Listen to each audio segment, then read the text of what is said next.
სალამი, მოგესალმებით, ვაგრძელებთ ჯონ მაკარტურის ქადაგებების ქართულ ენაზე ატვირთვას.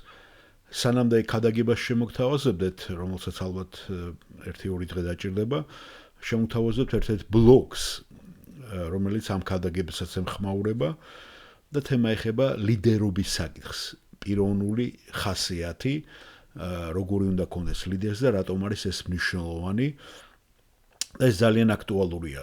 ჩვენ თუ გადავხედავთ ადამიანის მოღვაწეობის სფეროებს, ყველა სფეროს აბსოლუტურად, ხო? თუ დავიწყოთ პოლიტიკიდან, სპორტიდან და ნებისმიერ ადგილზე აუცილებლად ხდება ლიდერის გამორჩევა, თუნდაც კრიმინალურ სამყაროში, ხო? ისინი გარკვეულ სტანდარტებს უნდა შეესაბამებოდნენ, რათა იყვნენ მისაბაძი ლიდერები, ან დაუშვათ გავლენიანი ლიდერები დავარქოთ, ხო? და ეს ამერიკის პოლიტიკაში ძალიან განსაკუთრებულად ყოველთვის აქტუალური იყო. და ასევე ალბათ ეს როდესაც ეს ხასიათი კრინდება ქრისტიანულ სამყაროში და ამერიკამ მხედველობაში, ეს აირეკლება პოლიტიკაზეც. და სხვა ნებისმიერ სფეროზეც თუ გადავხედავთ, იმიტომ რომ უკვე ჯონ მაკარტურიც ახსენებს მაგას და მეც მახსენდებოდა, რომ მაგალითად ჩვენთანაც სამსახურში, ან კიდევ პოლიციაშიც თუნდაც, ხო, მორალური ზნეობრივი მხარე აღარ არის პირველ დაუშვათ ერთ-ერთი მოთხოვნადი. არამედ მისი პროფესიონალიზმი ამ კონკრეტულ სფეროში. და ეს მიდგომა უკვე დიდი ხანია დამკვიდრდა. და პოლიტიკაშიც ვატყობთ უკვე, ხო, წმინდავენ ადამიანებს და ეს აღარ არის. ადრე მარტო ხელოვნებაში იყო, რომ არ აქცევდნენ ყურადღებას ამ მხარეს, მაგრამ დღეს უკვე მორალში, ბიზნესში ეს აღარ არის. აი ელონ მასკის ცხოვრებას გადახედეთ, ხო? და პოლიტიკაშიც უკვე ნელა ხედავთ ეს ბილ კლინტონიდან ცოტათი აი ამერიკაში თუ გამორჩეულად იყო, დანარჩენზე ფარულად თუ იცოდით ჩვენ, დამალული იყო, ძალიან ძნელი იყო ვინმეს გამოეკლია წინა პრეზიდენტების, მაგრამ ჯონ კენედიზე ეს ჭორები დადიოდა, მაგრამ ღია ვინც ეს გადააბიჯამს იყო ბილ კლინტონი, გახსოვთ ბილ კლინტონი ლუინსკისთან სკანდალის გამო და მე ვითომ იმპიჩმენტს უპირებდნენ, მე ისევ დატოვეს და დაუშვათ ანუ უკვე საზოგადოებაც ზად იყო ამისთვის.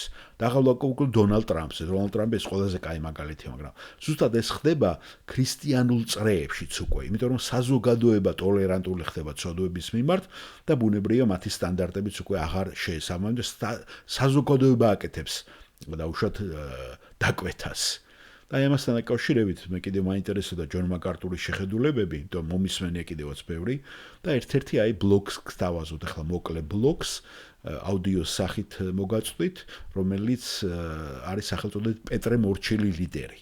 2017 წელს იყო ეს ორიგინალურად ეს ბლოგ პოსტი, მაგრამ მე 2024 წელს ალბათ საპრეზიდენტო არჩევნების გამო კიდევ დაიდო ეს და ესე არის დათარიღებული. შეგიძლიათ ორიგინალი თქვენ ნახოთ მერე. აქ მუხლებია ბიბლიური მოყვანილი, მე კიდე რამოდენიმე დავამატე, სადაც პავლე ლაპარაკობს ამაზე და აი მოусვინოთ ახლა. და ეს პიროვნება, რომელიც აქ ნახსენებია, ჯეიმს რასელ მილერი, მე პირველად გავიგე, ძალიან საინტერესო პასტორი მე-19 საუკუნის და ავტორი ქრისტიანი, ნახეთ რა კარგად იწყებს ჯონ მაკარტური მისი სიტყვებით.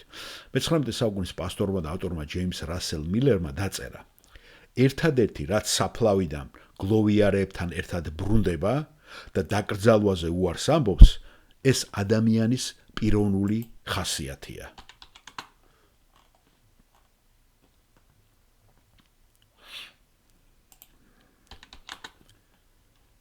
ეს არის ის, რაც მას აცოცხლებს და ის არასდროს დაიმარხება. ეს სწორი აზრია, ამბობს ჯონ მაკარტური, მაგრამ არსებობს რაღაც უფრო მნიშვნელოვანი, ვიდრე ის, თუ რას იფიქრებენ ადამიანები ჩვენზე სიკვდილის შემდეგ, ან რას ფიქრობენ, ხო? ეს არის გავლენა, რომელსაც ჩვენ ქრისტიანები აქამდე დედამიწაზე ყოფნისას ვავლენთ და ვაკეთებთ. პიროვნული ხასიათი აბსოლუტურად კრიტიკულია ლიდერობისათვის. ამერიკის ამჟამინდელი მორალური დაცემა პირდაპირ კავშირშია იმ ფაქტთან, რომ ჩვენ ძალიან ბევრი ლიდერი ავირჩიეთ, დავნიშნეთ და დავიქირავეთ და ქირაობას ეძახიან ხომ, როდესაც მათ ქირაობენ დროებითად, ხო, არჩევის დროს. რომლებსაც ეს პიროვნული ხასიათი არ ჰქონდათ. ბოლო წლებში ზოგიერთმა სადა იმის მტკიცება, რომ ხასიათს ნამდვილად არ აქვს მნიშვნელობა ლიდერობისათვის. ის, რასაც ადამიანი აკეთებს პირად ცხოვრებაში, სავარაუდოდ არ უნდა იყოს ფაქტორი იმის დასადგენადო, ღირს თუ არა იგი საჯარო ლიდერის როლისათვის. ეს პერსპექტივა დიამეტრალურად ეწინააღმდეგება იმას, რასაც ბიბლია ასწავლის. პიროვნების მორალურ და ზნეობრივ ხასიათს დიდი მნიშვნელობა აქვს ლიდერობაში. მას უდიდესი მნიშვნელობა აქვს. სინამდვილეში ხასიათი და რეპუტაცია არის ის, რაც ლიდერობას შესაძლებელს ხდის. ადამიანებს უბრალოდ არ შეუძლიათ პატივის სცენ ან ენდონ მათ, ვისაც ასეთი ხასიათი აკლია. და თუ ისინი პატივს არ სცემენ ადამიანს, ისინი მას ვერც გაყვებიან. დრო და სიმართლე ერთმანეთთან მჭიდრო კავშირშია. სანდო რეპუტაციის ლიდერები საბოლოოდ იმედს უცურვებენ თავიანთ მიმდევრებს და კარგავენ მათ ნდობას. ასეთი ადამიანის პოპულარობის ერთადერთი მიზეზი ხშირად ის არის, რომ ისინი სხვა ასევე უარგისი რეპუტაციის მქონე ადამიანებს უკეთესად აგრძნობენ თავს და ესახდებიან მათი ლიდერები, მაგრამ ეს ნამდვილი ლიდერობა არ არის. მდგრადი ლიდერობა მტკიცე და მორალურ ხასიათზეა დაფუძნებული. ასეთი ხასიათი წარმოშობს პატივისცემას. პატივისცემა კი თავისი მხრიდან წარმოშობს ნდობას, ხოლო ნდობა კი მერე მოტივაციას აძლევს მის მიმდევრებს და მის მსმენელებს. თვით წმინდა ადამიანურ სფეროშიც კი ადამიანების უმეტესობა აღიარებს, რომ ჭეშმარიტი ლიდერობა სათანადოდ არის დაკავშირებული ხასიათის ისეთ თვისებებთან, როგორიცაა პატიოსნება, სანდოობა, მორალი, უანგარობა, თავდამბლობა, თვითდისციპლინა, თვითკონტროლი და გამბედაობა. ასეთი სათნოებები, ანუ თვისებები, ასახავს ღვთისხატს ადამიანში. მიუხედავად იმისა, რომ ღვთაებრივი ხატება მკვეთრად არის შელახული დაცემულ კაცობრიობაში, ის მთლიანად არ წაშლილა. სწორედ ამიტომ წარმართებიც კი აღიარებენ ამ თვისებებს სასურველ სათნოებებად, ჭეშმარიტი ლიდერობის მნიშვნელოვან მოთხოვნებად. თავად ქრისტე არის განსახიერება იმისა, თუ როგორი უნდა იყოს ნამდვილი ლიდერი. ის რო ყოფილია ყველა ამ თვისებით, რაც კი ლიდერის ხასიათს ქმნის. ის ლიდერობის ყველა ჭეშმარიტი, უწმინდესი, უმაღლესი და კეთილშობილი თვისებების განსახიერებაა. ცხადია, სულიერ ლიდერობაში დიდი მიზანი და ამოცანა ადამიანების ქრისტეს გავსებამდე მიყვანა. სწორედ ამიტომ უნდა გამოავლინოს თავად ლიდერმა ქრისტეს მსგავსი ხასიათი. სწორედ ამიტომ არის ეკლესიაში ლიდერობის სტანდარტი ასე მაღალი. მოციქულმა პავლემ შეაჯამა ჭეშმარიტი ლიდერის სული, როდესაც დაწერა შემდეგი მუხლები. ეს არის პირველი კორინთელების ჯერ 11:1 მომბაძეთ მე ისე, როგორც მე ვბაძავ ქრისტეს. ასევე კორინთელთა პირველი კორინთელას მე-4:16. ამიტომ გევედრებით გახდით ჩემი მომბაძველნი. ფილიპელთა წერლის მესამე თავის მე-7 მუხლი. ძმებო, იყავით ჩემი მომბაძველები და დაუკვირდით მათ, ვინც იმ ნიმუშის თანახმად იქცევა ჩვენში, რომ გაქვთ. ასევე ფილიპელთა 4:9, რაც ჩემგან ისწავლეთ, მიიღეთ, მოისმინეთ და დაინახეთ ჩემში, ის შეასრულეთ და მშვიდობის ღმერთი იქნება თქვენთან. ასევე პირველ თესალონიკელთა პირველი წერილის, ესე იგი, მე-6 თავის. თქვენ თვითონ გახდით, უკაცრავად მე-6 მუხლი პირველი თავის. თქვენ თვითონ გახდით ჩვენი და უფლის მიმბაძველები, რადგან დიდ გასაჭირში მიიღეთ სიტყვა სულიწმინდის სიხარულით. და ასევე მეორე თესალონიკელთა მესამე თავის მე-7 მუხლი, რადგან თვითონაც იცით, როგორ უნდა გვბაძავდეთ, ვინაიდან უწესონი არ ყოფილვარ თქვენ შორის. და ჯონ მაკარტური აგრძელებს. პეტრესაც შეეძლო იგივე დაეწერა. მისი ხასიათი ჩამოყალიბდა და სრულყოფილი გახდა ქრისტეში ნანახი მაგალითის მიხედვით. მას ჰქონდა ნედლეული ლიდერობისათვის და ეს მნიშვნელოვანი იყო. მისმა ცხოვრებისეულმა გამოცდილებამ ხელი შეუწყო მისი ბუნებრივი ლიდერობის უნარების დახვეწასა და მკვეთრად გამოსახვას და ეს ასევე სასიცოცხლო მნიშვნელოვანი იყო. მაგრამ ყველაფრის ნამდვილი გასაღები, არსებითი საფუძველი, რომელზეც ჭეშმარიტი ლიდერობა ყოველთვის აღზევდება ან ეცემა, ეს არის პიროვნული ხასიათი. სწორედ ის ხასიათის თვისებები, რომლებიც პეტრემ განავითარა ქრისტესთან მჭიდრო ურთიერთობის გზით. საბოლოოდ გახადა იგი დიდ ლიდერად, რომელიც ჩვენ ვნახეთ, რომ იყო ისტორიაში პეტრეს სახით. ერთ-ერთი თვისება, რომელიც ნამდვილად გამოირჩეოდა პეტრეს ცხოვრებაში, იყო მისი მორჩილება. ერთი შეხედვით ეს შეიძლება უჩვეულო თვისებად მოგეჩვენოთ ლიდერში გასანვითარებლად, ამიტომ ბოლოს და ბოლოს ლიდერი პასუხისმგებელი პირია და ის სხვებისაგან მოელის და მოითხოვს მისადმი მორჩილებას. ასე არ არის? მაგრამ ნამდვილი ლიდერი მხოლოდ მორჩილებას არ მოითხოვს, ის მორჩილების მაგალითია იმით, თუ როგორ ემორჩილება უფალს და მასზე ავტორიტეტულ პირებს. ჭეშმარიტი სულიერი ლიდერის ყველა ქმედება უნდა გამოირჩეოდეს ყველა ლეგიტიმური ავტორიტეტისადმი მორჩილებით, განსაკუთრებით ღმერთისა და მისი სიტყვისადმი მორჩილებით. ლიდერები, როგორც წესი, თავდაჯერებულები და აგრესიულები არიან. ისინი ბუნებრივად დომინირებენ. პეტრეს ეს მიდრეკილება ჰქონდა. ის სწრაფად ლაპარაკობდა და სწრაფად მოქმედებდა. როგორც ნახეთ, ის ინიციატივის კაცი იყო. ეს ნიშნავს, რომ ის ყოველთვის მიდრეკილი იყო ყველა სიტუაციის კონტროლის აღებისაკენ. ამ ხრის დასაბალანსებლად უფალმა ასწავლა მას მორჩილება. მან ეს საკმაოდ შესანიშნავი გზებით გააკეთა.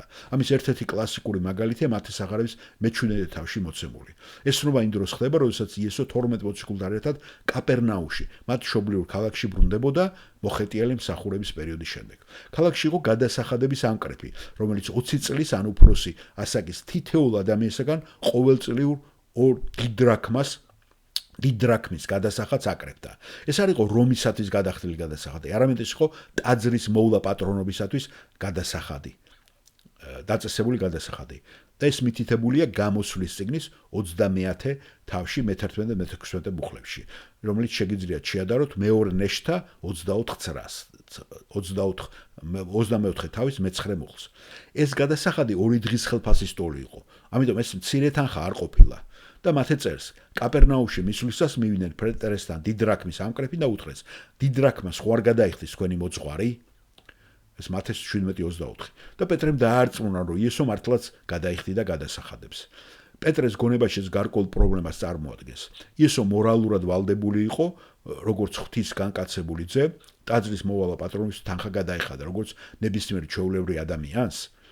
და პეტრეს ეს კითხვა აინტერესებს, ხო? თავში ეს კითხვა უტრიალებს. იყო თუ არა იესო უფლებამოსილი პასუხისმგებელი რომ გადაეხადა. მიწიერი მეფეების შვილები არ იხდიან გადასახადებს თავიანთი მამების სამეფოში. და რატომ უნდა გადაიხადოს იესომ? იესო მიცოდა რას ფიქრობდა პეტრე. ამიტომ როდესაც სახლში შევიდა, იესო ჯერ მას უთხრა, რას ფიქრობ სიმონ? ვისგან აგროვებენ დედამიწის მეფეები ხალხს ან გადასახადს? თავიანთი შვილებისაგან თუ უცხოებისაგან? პეტრემ უპასუხა, უცხოებისაგან. მეფეები არ იხდიან გადასახადს საკუთარი შვილებისაგან. არ იღებენ გადასახადს. იესომ პეტრესათვის ლოგიკური დასკვნა გამოიტანა. ესე იგი, შვილები თავისუფლები არიან, ხომ? სხვა სიტყვებით ვთქვათ, იესოს ჰქონდა აბსოლუტურად ზეციური უფლებამოსილება, თუ მოისურვებდა, თავი აერიდებინა ტაძრის გადასახადზე. მაგრამ თუ ამას გააკეთებდა, ეს არასწორ გზავნილს, არასწორ მაგალითს მიცემდა მიწიერი ხელისუფლების თვალსაზრისით. უმჯობესია დაემორჩილო, გადაიხადო გადასახადი და თავიდან აიცილო სიტუაცია, რომელსაც ადამიანის უმეტესობა ვერ გაიგებს, ან დაიბნება, ან რა ქვია, დაბკოლების ლოდს დადებ მის წინაშე, ხომ? და მის რწმენაში შეარყევ. ანალოგურს აკეთებს პავლე, გახსოვთ, როდესაც ის მიდის და იცავს იმ წესებს, როდესაც ჩადის იერუსალიმში, სანამ მას დააკავებენ და აკეთებს იმ ტრადიციულად მისაღებ რიტუალს, რასაც იუდაიზმი მოითხოვდა, რომ არ შემცდარიყვნენ ახლად მოქცეული ძმები. ასე რომ მიუხედავად იმისა, რომ იესო ტექნიკურად არ იყო ვალდებული გადაეხადა ტაძრის გადასახადს, მან თქვა, მაგრამ რათა არ შევაცდიოთ ისინი, წადი ზღვაში და ჩააგდე ანკესი და ამოიყვანე პირველი თევზი, რომელიც ამოღო და როცა გაუღო პირს, იპოვე იქ 1 შეკელს. აიღე და მიეცი მათ ჩემთვის და ჩემთვის. თევზის პირში მონეტა იყო სტატერი, 1 მონეტა, რომელიც ღირდა 1 შეკელის, ანუ 4 დრაქმის ტოლფასი. ეს ზუსტად საკმარისი იყო ტაძრის გადასახადის 2 ადამიანისათვის გადასახდელად. სხვა სიტყვებით რომ ვთქვათ, იესომ უზრუნველყო პეტრეს გადასახადის სრულად გადახდაც. თავისიც და პეტრესიც. საინტერესო რომ იესოს მიერ მოხდენილმა სასწაულმა აჩვენა მისი აბსოლუტური უზენაესობა და ამდროულად ის იყო ადამიანური მორჩილების მაგალითი. ქრისტემ ზებუნებრივად უბრძანა თევზს, რომელსაც მონეტა გადაყლაპა, რათა პეტრეს ანკესზე ჭია გადაეყლაპა, ხო? ანკეს გამოსდებოდა. თუ იესო ასეთი ხარისხით ბუნების ბრძანებელი იყო, მას ნამდვილად ჰქონდა უფლებამოსილება უარი ეთქვა ტაძრის გადასახადზე. და მაინც მან მაგალითით ასწავლა პეტრეს, თუ როგორ უნდა დამორჩილებოდა ის ნებაყოფლობით. მორჩილება აუცილებელი თვისებაა ქრისტიანული ლიდერის პიროვნული ხასიათის ჩამოსაყალიბებლად.